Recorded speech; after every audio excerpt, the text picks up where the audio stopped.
Alrighty. So just like normal, because I was a teacher for 15 years, we're gonna start on time because it's 7 o'clock on a Sunday fun day. Beautiful, beautiful, beautiful day outside. I don't know what the weather is like where y'all are from, but here in Central Florida, this is the first day we've had below 80 degrees in as long as I can remember. Like I literally cannot tell you the last time that we had like this nice of weather. Absolutely fantastic. So for those of you that are jumping in, we're going to do the live Q&A tonight. If you are watching this as a post recorded session, this Q&A we do the first week of every month. The questions are always supplied by the Patreon community members, and I just want to say a special thank you to those Patreon community members. Without you, without that support, these videos and the social media work that we do would not be possible. So thank you so much for that continued support. You are welcome to interact in the chat box if you're watching this live and ask questions there. I will only take questions from the Patreon community members during the live chat time here. And then at the very end, if we do have any time afterwards, then I'll maybe take a couple of those questions from the general community at large. So before we get into the questions supplied by the Patreon community, I want to get into the top 3 things that I would be doing this month. If you can only do 3 things this month at all, you can do literally nothing else besides these things. These are the top 3 things that I would do. So I want to address these a little bit by zone. Also, how great is this coffee mug here? I could almost do like the ASMR thing right now. So the mug I got from my friend Joshua, the Mind of the Leaf, makes awesome pottery, has a great Etsy shop.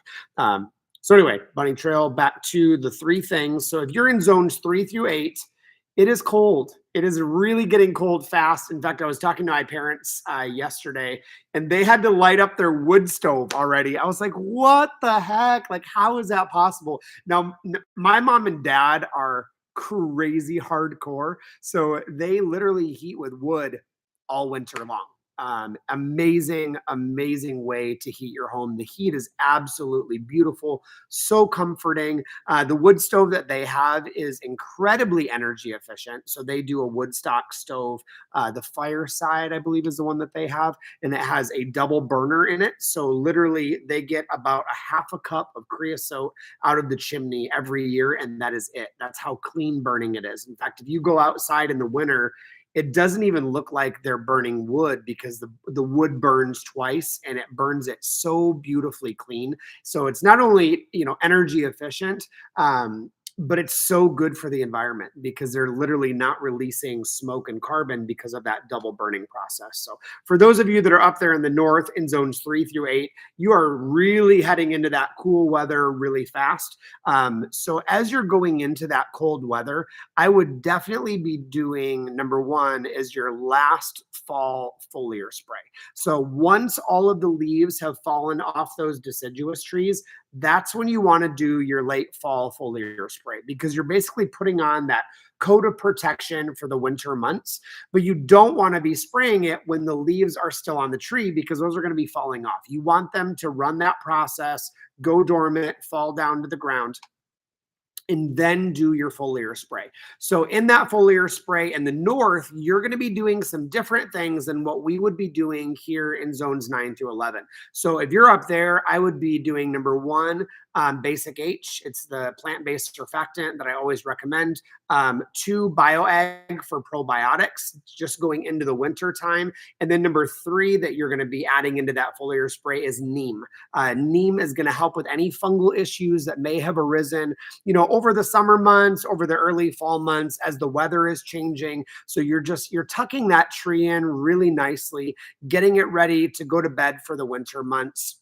And then you're pretty much good to go with your foliar spray. So if you're in zones 3 through 8, those are the things that I would be putting in my foliar spray.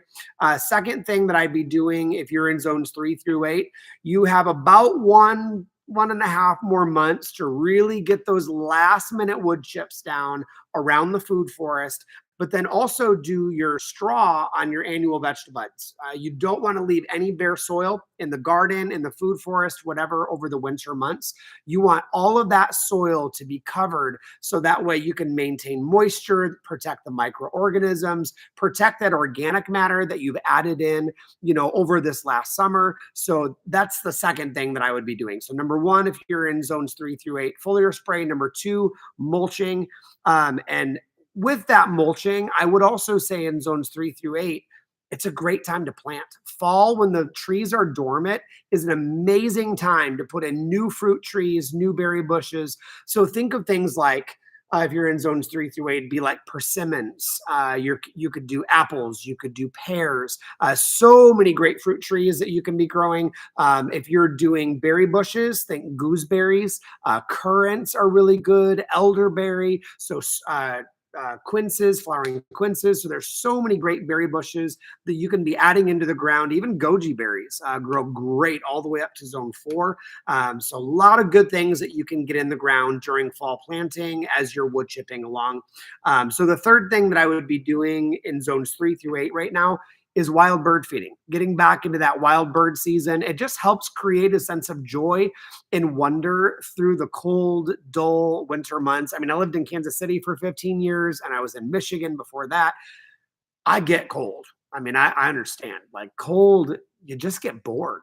Seasonal depression is a super real thing. So consider wild bird feeding. Adding out some new bird feeders, a little bird bath with a little heat ring in it is a great addition to the yard. And put it by a window that you're going to frequently walk by or be able to look out and enjoy. Stick it by the window where you have your morning coffee, that sort of thing.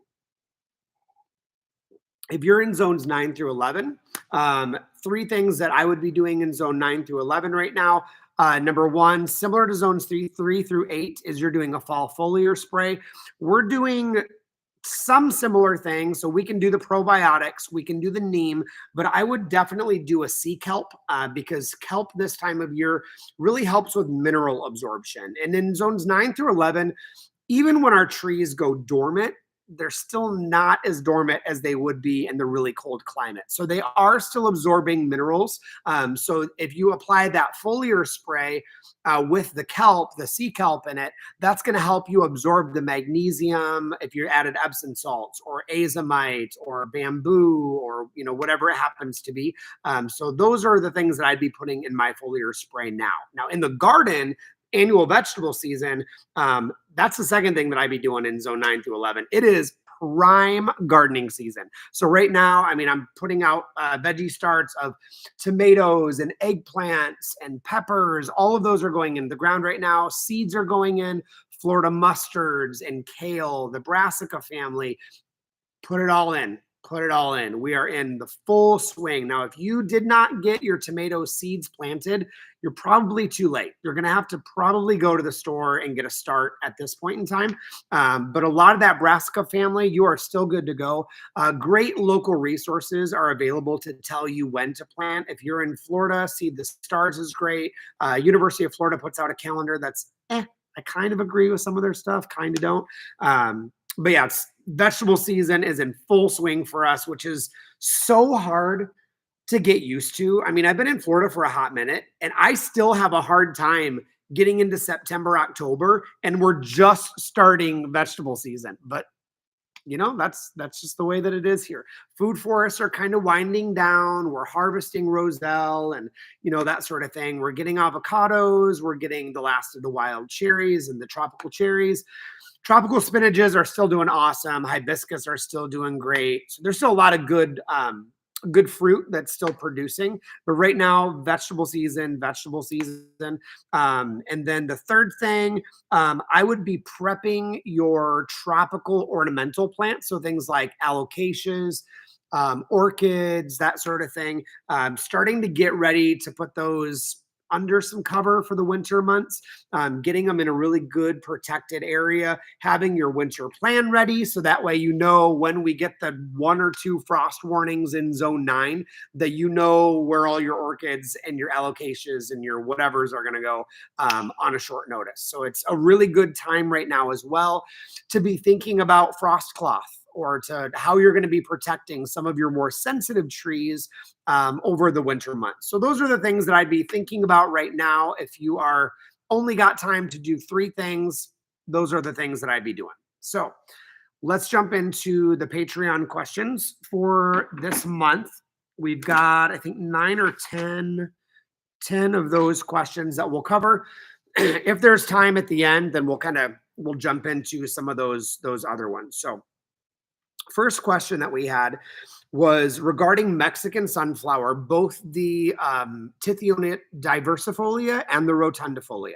So the difference on those is the diversifolia is going to be the taller, bright yellow flowers, and they look like a Jerusalem artichoke in a lot of ways. That's going to be the one that we grow from cuttings. I measure my cuttings by going like that, snip, snip, stick in the ground, and they almost always grow. You can start that type of Mexican sunflower in pots, but you really don't have to. You can literally just measure it out and then stick it in the ground, and you're pretty good. The rotundifolia, however, that one spreads more by seed. So it's a better option for like a more wild area or pastures. Now, both of those, even though they're not in the Fabiaceae family, a bean, pea, legume, they still repair atmospheric nitrogen into the soil using the process of nitrification. So one of the ways that I really like to use Mexican sunflower is as a chop and drop. Now, yes, in small ways, Mexican sunflower is alleliopathic. What's alleliopathic? Great question. Thanks for asking. Alleliopathic basically means that there are chemical constituents that plant releases that tells other plants right around its base to not grow. That is generally only going to be effective a few feet around the base of a plant like Mexican sunflower. Now, if you're talking about something in the Midwest, like black walnut tree, for example, that has a chemical in it called jungalone, which that really does sterilize the soil. Now, it doesn't mean you can't grow anything underneath of it, but you've got to be a little bit more selective. Now, in the case of Mexican sunflower, its alleliopathic properties are pretty minimal, so it's not really a problem at all to be growing other stuff, in that general area. Now, by and large, I put, like, if I have 2 fruit trees, A and B over here, I'll put a Mexican sunflower or a moringa or a pigeon pea all right here in the middle, but I'm not going to be planting my fruit trees right around the base. They're going to be, 15 to 20 feet apart, with this one in the middle at about 10 feet away. And I can do some berry bushes here at the 5 to 7 feet away. But really, I'm going to be growing tropical spinaches, ground covers around the base of that, because a few times a year, I'm going to be chopping it and dropping it. There's a lot of ways that you can use things like Mexican sunflower, pigeon peas, even the what's it called? The helianthus, the Jerusalem artichokes or sunchokes are a great chop and drop as well. So whether you're in the Midwest or you're in the southern states, chop and drop is super easy. You literally chop it and you drop it. If you're worried about it sprouting up, then just chop the green stuff first and lay that down, and then the more sticky stuff on top. Once it's all kind of dried up, I'll just cover it up with wood chips, walk away, and I'm done. If it's in a lazy area, because I have some lazy areas, believe me, I call them my stun method areas: severe, total, utter neglect, stun. So I got a couple of those areas that I literally just chop it, I throw it under the tree, and I walk away, and I don't think twice about it at all. Now, if I'm super ambitious, I'll grab my pruners, I'll show you here in a little while, and I'll chop it into 8 or 10 inch lengths, and I'll just throw it under the base, make a nice little circle, and, make it really neat and tidy. But by and large, I literally chop it and drop it. If you need nutrients really fast, now you can run them through a wood chipper. That's a great way to do it. The other option is you could do like a Jadum or a Jadum tea, which means you're basically going to chop it all up, throw it in a big bucket of water, walk away for a couple months. It's going to smell terrible, but then you strain it out and you use that on your food forest as a way to add that nitrogen with the probiotics and the indigenous microorganisms back into the soil. So a lot of ways to be able to do that, but I wouldn't worry about it being too alleliopathic. Question number 2, what to plant under a camphor tree? Now, camphor, Similar to a black walnut tree, it has a lot of terpenes in it and sequesterpenes that really inhibit growth of other things underneath. So you've got to choose some pretty strong, really durable, durable stuff. Now, if you want the stuff that I would plant under a black walnut tree, I've got a blog article at permaculturefx.com. In the search bar, just type in black walnut, and then a whole article will come up with a great list. Camphor trees in the South, if you're going to be doing like ground covers and that sort of thing, pigeonberry, those are going to be fine. Partridge berry. I would just wood chip really heavy. And honestly, I grow pretty much anything under them dang camphor trees. I wood chip like 8 inches deep to really, really kill off all of the little sprouts that come up because camphor just spreads everywhere. Super hard to get rid of. Once you wood chip it, you're pretty good to go. Gingers, turmerics do fine. Galangal, both the greater galangal and the lesser galangal do really well. Brazilian red cloak does well. Fire spike, if you're looking for a great native pollinator, fire spike is a great one. Can be a little bit tall, so just choose its location really well.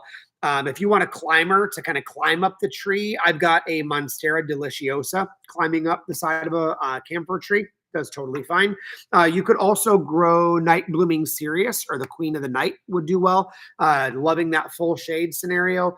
But yeah, camphor can be a hard one. The main thing is just cover that soil to really prevent the water sprouts and the seedlings from coming up, because they really do spread like a lot.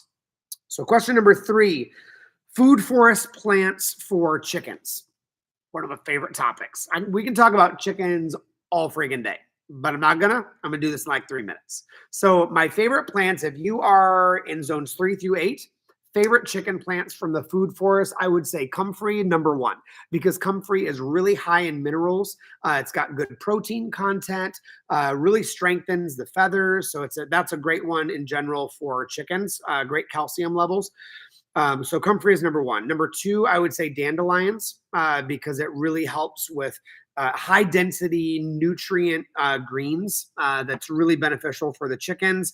And I would say third one in the Midwest, clover, any kind of clover.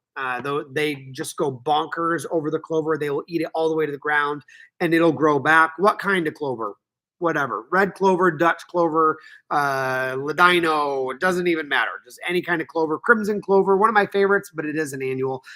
So there's a lot of really great ones that you can do in the Midwest for your chickens. If you are in our region, I would say number 1 is moringa. Now, moringa, it takes a little while to get birds used to it because they have a hard time, I think, seeing it when you just lay it flat on the ground. So one of the things that you can do with moringa, cut a branch and either stick it in the ground so it's like hanging over, or like stick it in their food so it's hanging out, and then they'll go through and they'll peck the leaves. The other option is you could take the dried moringa or moringa powder, add that into the existing feed. The reason why I love moringa for chickens is it's super high in protein, 27% protein. On a bad year, it could be as low as 17, but that's way better than most chicken feeds that we're using. But very high in minerals. So it's got magnesium, manganese, calcium, potassium, all things that are going to make a great healthy egg is going to be in moringa. The other thing you can actually do with moringa is you can strip those leaves off or just leave them on the branch, put it in their water to make a tea, and just let them drink moringa tea. They're going to get a lot of those amino acids and those nutrients just by drinking that water. So if they're still a little picky with moringa, a lot of other great options. I would say Katuk, Spanish needle. Spanish needle is amazing for chickens, Biden's alba or Biden's pilosa, because it's antiviral, antifungal, antibacterial, really high density green. So even if you've got sick birds, the first thing that I do if I've got a sick bird, Biden's alba or pilosa, depending on where you live. Spanish needle, they're getting Spanish needle greens. You can even saute those Spanish needle greens up, put them in egg yolks, because that is the equivalent of a placenta. And you can feed those scrambled eggs back to your birds if they're really sick or they're just having a hard time. So those are a couple of things that I would be doing. Any of the tropical spinaches, Brazilian spinach, Suriname spinach, Jewels of Opar, those are all great for your birds. I tend to find that mine don't love longevity spinach or Okinawa spinach as much, but really any of those greens they're good to go. The only ones that I would not be feeding chickens would be things that have like hydrogen cyanides in it or alkaloids in it, things like chia. I'm not going to be feeding something that I have to cook the greens first because their body isn't going to process that very well either. So for the most part, any of those tropical greens are going to be fantastic. Question number 4 from our Patreon crew. And you're welcome to add questions or comments in the chat below here as well. Question number 4 are what are some good cash crops for zones 9 through 11 after you've done sun hemp? I guess that depends on where you planted your sun hemp. If you did sun hemp in a pasture, obviously the things that you're going to be doing for a cash crop in a pasture are going to be very different than if you were doing sun hemp in a raised garden bed. Now, I do both. So in May is when I put most of my sun hemp in. I harvest it in June, chop it and drop it, or I bury it in the annual vegetable beds. But if it's out in the pasture, there's still a lot of great things that you can plant afterwards out in pasture. So generally speaking, I would say sweet potatoes in the warmer climates year round. You can grow sweet potatoes year round in Florida. And if it kills the greens back, who cares? They're going to come back. It's going to be fine. So sweet potatoes, I think, are a great easy cash crop. They store super, super well. They sell out weekly at the farmers markets. And I'm telling you what, local farmers markets right now are really hurting for actual local grown vegetables. I'm not talking about vegetable overstock because Lord knows there's a lot of farmers at the farmers markets that are farmers, meaning they're getting vegetable overstock. They're putting it in a fancy container and they're selling it to you like they grew it, and they did not grow that food. They just took a sticker off and they dumped it in a cute basket to go along with their fancy display. Redonkulous. Check with your farmers, make sure that you know they're growing it. Go visit their farm. If they don't want to show you pictures of their farm and them growing it, they're probably not really growing it. A farmer that is actually growing their produce, they're going to be showing you pictures on their phone. They're going to show you pictures of their farm. Many of them will actually invite you out to their farm. You can go on a Facebook group if you're in Florida. Small Florida Farm Finder is fantastic for finding good local sources. So other cash crops in pasture right now, if you're doing mass planting, turnips, daikon radishes, all grow really well. Millet, sorghum can go in right now.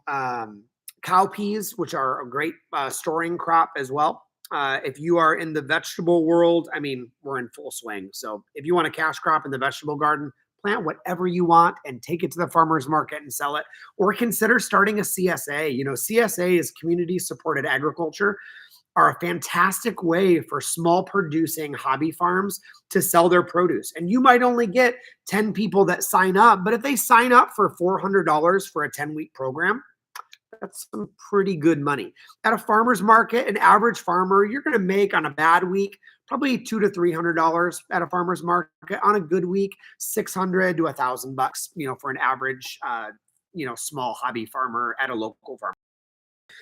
Other things that you could do for cash in pretty much any zone, I would say right now is a great time to start doing chickens, especially if you are in zones 9 through 11.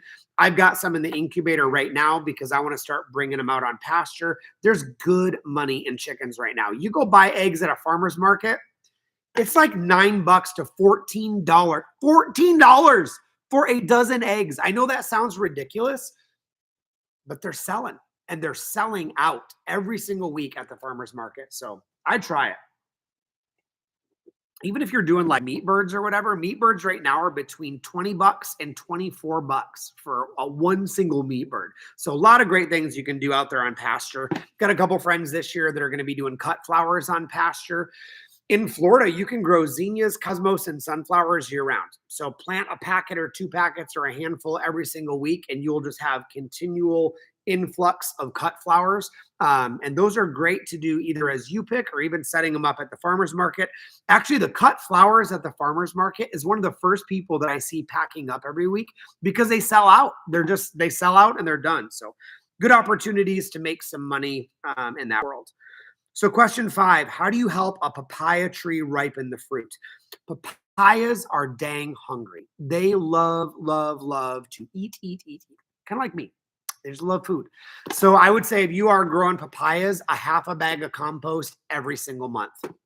They just love food.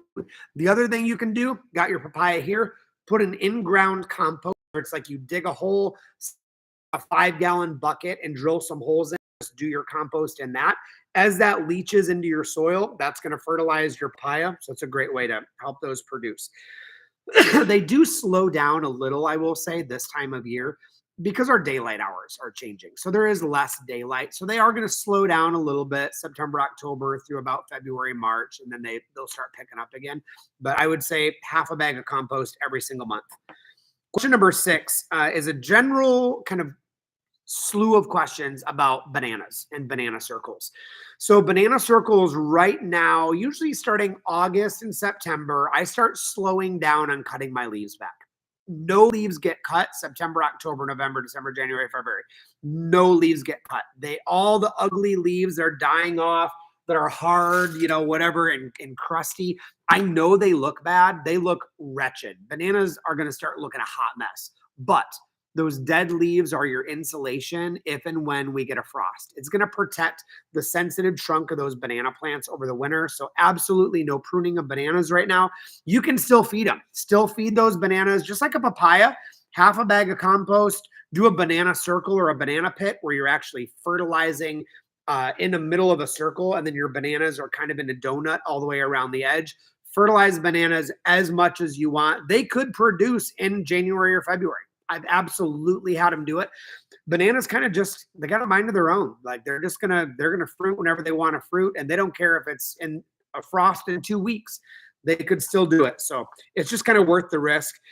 Couple other questions they had about bananas. Harvest. Oh, when can you do sweet potatoes around banana circles? Yes, absolutely. You can do sweet potatoes around banana circles. They're a little harder to harvest them because they can get into the roots of the bananas. So just keep them away a little bit. And the main thing with sweet potatoes is they just need to be 4 months on their own and just let them grow, let them do their thing. And you can harvest at any time. I've harvested sweet potatoes that have been in the ground for 18 months and they were just fine. So it's super easy. And that's a nice thing with sand in Florida is it naturally preserves those sweet potatoes or yucca or whatever it happens to be. So it's a really nice kind of our version of a root cellar is to leave it in the sand. Just leave it in the dirt and it's totally fine. When you harvest the greens of sweet potatoes around bananas, how much of the greens can you harvest? I would make sure to leave about 1/4 to 1/2 of the greens. Anything above the 1/4 to 1/2, harvest as much as you want. You are not going to hurt those sweet potatoes.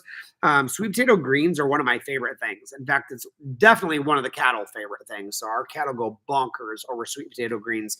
If you've got sheep, if you've got goats, if you've got horses, you've got cattle, sweet potatoes under the fence lines, it'll also help keep the weeds down from growing up around the fences is a really fun tip. And then how do I harvest sweet potatoes? Almost always by hand. You can try using a pitchfork or a shovel, but I guarantee you're going to stab them, you're going to slice them, and they'll end up rotting faster. So the easiest way, honestly, by hand, and just get your hands in the dirt and enjoy the process. Question 7, how do you preserve moringa seeds until spring? You can either leave them in the pod and keep them in an air-conditioned house is fine. You just don't want to store them in the refrigerator for too long, especially if you have apples. There's a chemical, is it Alanin? I can't remember the chemical the apples will release that can actually sterilize seed. So just in an air-conditioned closet or whatever, if you've got an air-conditioned house and an attached garage, that's totally fine to be able to do that as well.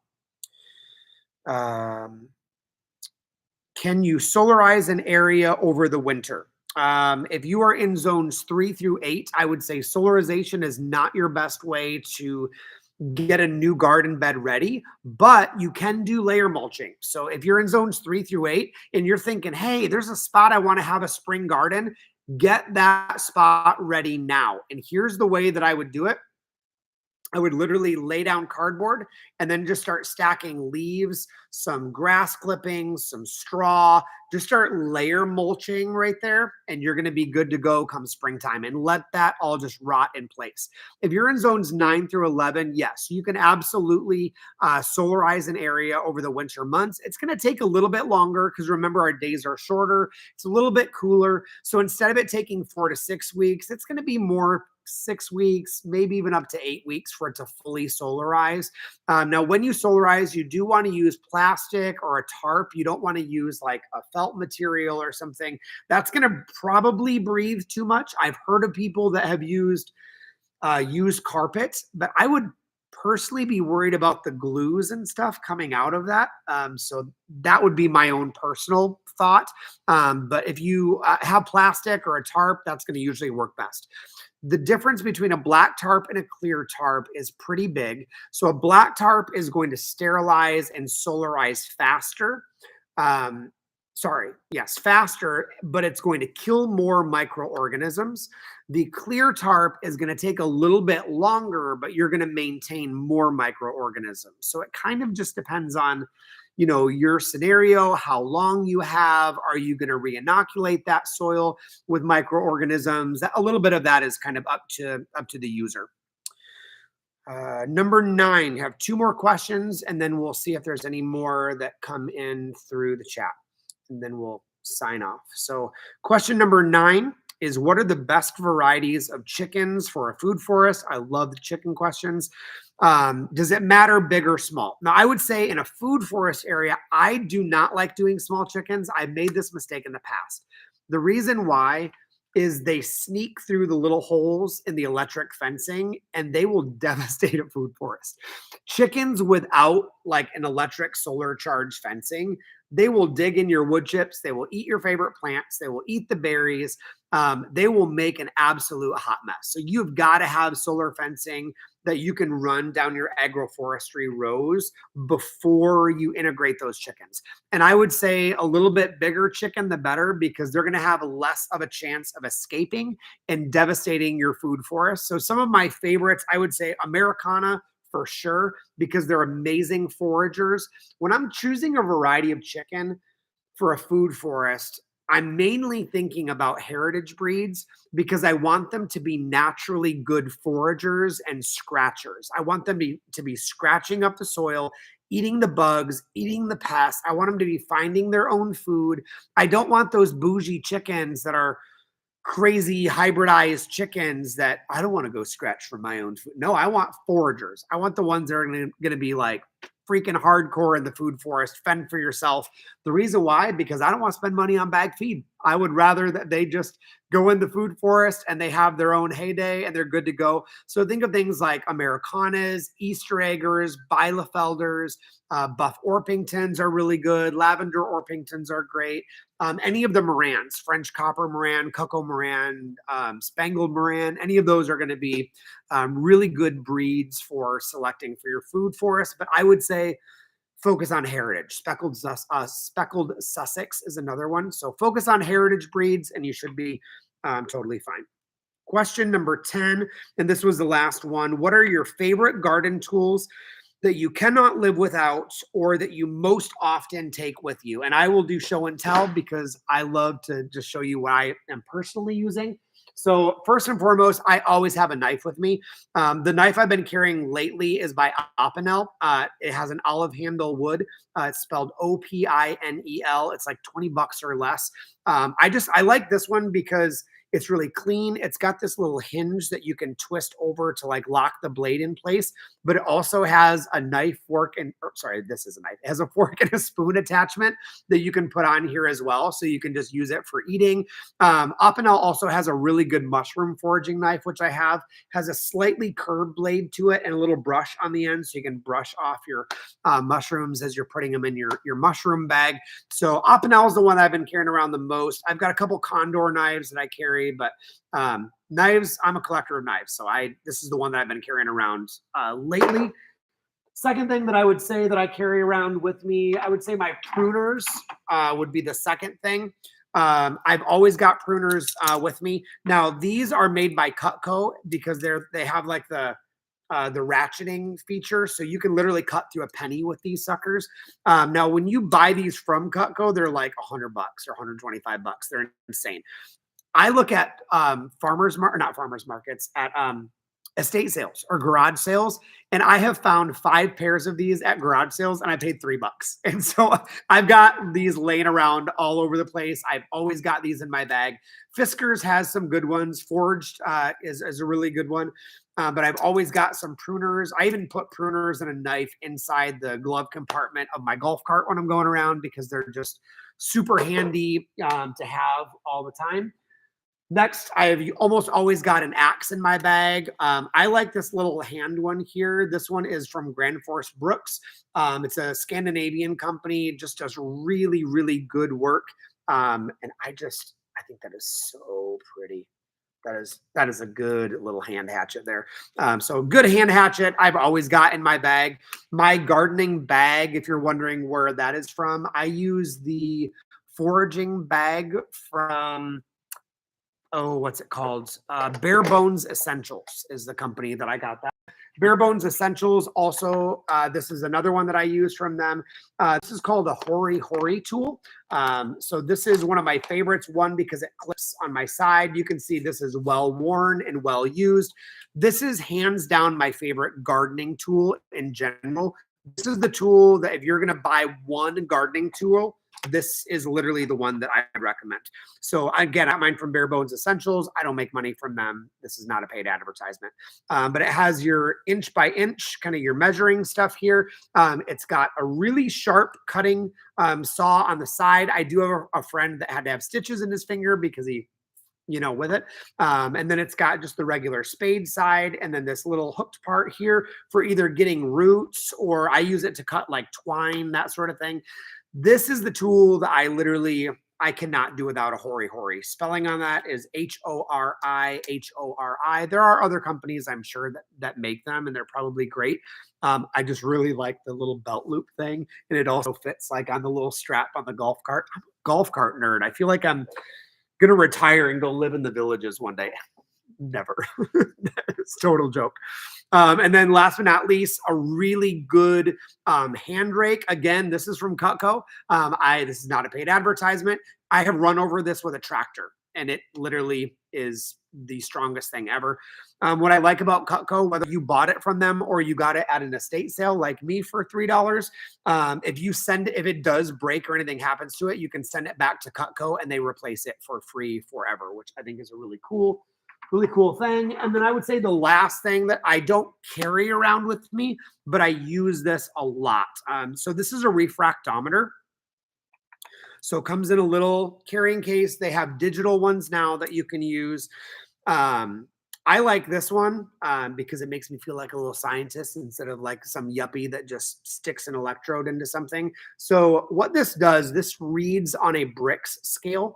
So a Brix reading is going to tell you how much sugar content or sugar crystals are in your fruit. So how I use this is, well, let me finish telling you about Brix. So the sugar, I think, is important. One, because when you buy a fruit from the grocery store, it is almost never ripe when it's picked. It's picked way before that fruit is ripe. So the natural sugars don't actually fully develop. So you're getting not only less sugars, but there's some good studies that show that the higher the level of sugars, the higher your level of nutrients, of vitamin C, of anthocyanins. Those other levels are going to correlate oftentimes, not 100%, but oftentimes that's going to correlate with your sugar levels. So I don't want to say the more sugar, the better. That's not really the case. The reason why we study the sugar is because we can also correlate to there's going to be more nutrients that have been sun ripened in there. So the way that I use this is you squish or squeeze some of the juice of your fruit out. I take it with this little dropper here, or you can squeeze it directly on this little glass pane right here. And then you close the lid of this and you look inside the lens, which, oh, you can almost see it. Sneaky. So inside this, there's a little scale that'll correlate with a number, almost like a thermometer that will tell you the Brix rating. What's super fun with this is I know that my mulberries or my raspberries or my blackberries, I'll test my Brix rating on this and they'll be 18, 22, 25. They'll be, I mean, really high up there. Go to the grocery store and test the juice of one of those at the grocery store, and it's like 8. It's like nothing. So it's amazing when you are able to ripen your fruit on the vine, or your vegetables on the vine, instead of just buying it from the grocery store where all of those sugars and those nutrients have not been released into that fruit or been developed into that fruit itself. So those are the list of questions that we have. I don't see any other questions in the chat. So thank you so much for joining. I know a lot of you this month are going to be tuning in after the fact. So if you did miss a question and you're in the Patreon community, feel free to comment on any of the threads, and I can usually get back to you within 24 hours on those, or you can write down your question until next month. If you are watching this on YouTube, just as a pre-recorded session, these sessions are made possible by our Patreon community. So every month we release a couple times a week, usually about at least 1 to 3 times a week. We'll do a post in there, videos, exclusive content. We offer classes. So last month we had livestock classes. The month before was on tropical spinaches and how you use them.